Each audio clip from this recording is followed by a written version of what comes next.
বেদ মানেই কি শুধু কঠিন মন্ত্র? সত্যি কি আজ আর কাজে লাগে না? আসলে এখানে আছে খুব সহজ কিছু ধারণা, শৃঙ্খলা, সত্য কথা, ভাগ করে নেওয়া, প্রকৃতির সঙ্গে তাল মেলানো। যজ্ঞকে কেবল আগুনে আহুতি না ধরে জীবনযাপনের নিয়ম হিসেবেও পড়া যায়।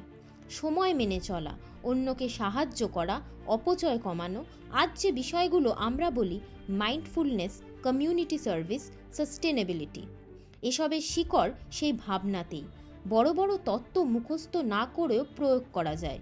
সময় মতো ঘুম, কথা রাখার অভ্যেস, পরিবেশের যত্ন, ন্যায্যতা, তখন বেদ পুরনো বই নয়, হয়ে ওঠে দৈনন্দিন আচরণ। মন্ত্র জোরে না পড়লেও সমস্যা নেই, যে ধারণাগুলো জীবনকে গুছিয়ে দেয় সেগুলিই বেদের কার্যকরী শক্তি। এরকম ইন্টারেস্টিং তথ্য পেতে এখনই লাইক করুন, শেয়ার করুন এবং সাবস্ক্রাইব করতে ভুলবেন না।